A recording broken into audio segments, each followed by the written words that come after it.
Ito yung kontrobersyal na tulay na naging resulta ng bangaya at demandahan sa pagitan ng mga developer ng Santuario de San Fernando at ng mga residente ng Ramar Homeowners Subdivision sa San Fernando, Pampanga. Tulay na nagdudugtong mula sa Ramar Subdivision at Santuario de San Fernando na isang memorial park. Matatandaan, ito rin yung tulay na inilapit sa bitag. Kung ninyo, sinara nila yung daan, sabi niya, private property, hindi naman sa kanila. Kami ang nalisan lang yung right sa subdivision namin. Private property sa kanila?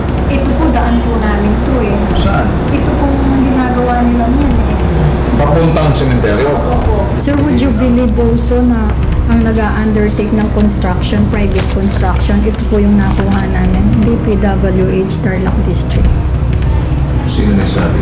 Sir, kinuha po namin ito one Sunday of January 11. Yes, this site, sir. Kaya pumunta po kami sa inyo. Ito po yung sanctuaryo. Ito po yung daan. Tingnan natin to. Boss, si Ben Tulfo, si Bitag. Nare-reklamo kayo ng mga homeowners. Opo. Wala raw ata kayong permit dito. Wala man nakapaskin pag tayo niyan. Nasaan yung karatula? Ano, sir? May karatula. Sa office na lang, sir, pwedeng... Hindi. Kasi unang-una gusto ko makita. Ang DPWH, ginamit ninyo. Tarlac.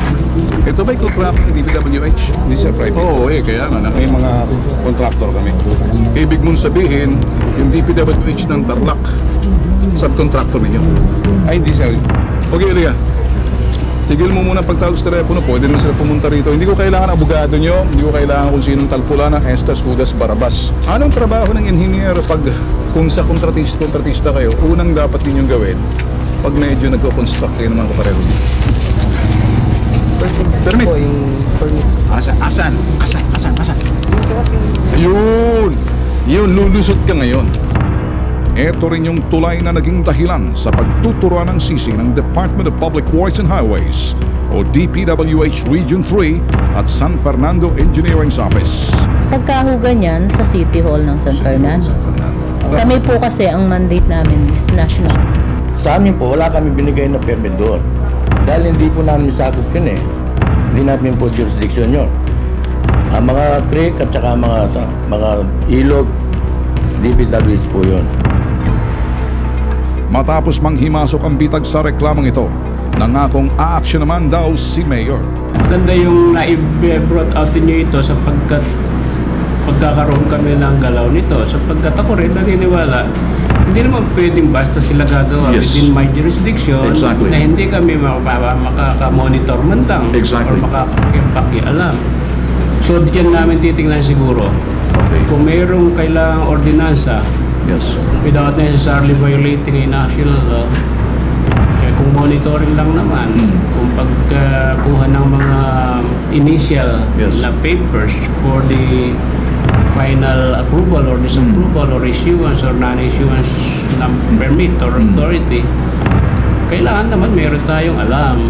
Okay. Hindi Kasi pwede yung wala tayong alam. I will leave it all up to you, sir. At we expect siguro there will be some kind of an update. Sure. Namin. Give us at least a week. A week and a half. Then we will let you know. Thank you for your time. Hi, Ben. Thank you for your Nice time. meeting you. Nice meeting you also. Muling tumungo ang bitag sa San Fernando, Pampanga upang bisitahin ang nasabing tulay.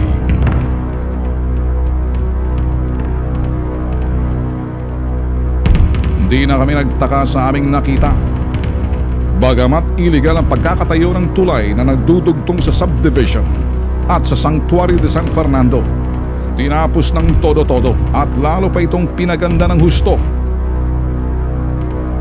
Ginawa pa daw itong daanan para si memorial kapag maglilibing ng patay sa Santuario de San Fernando.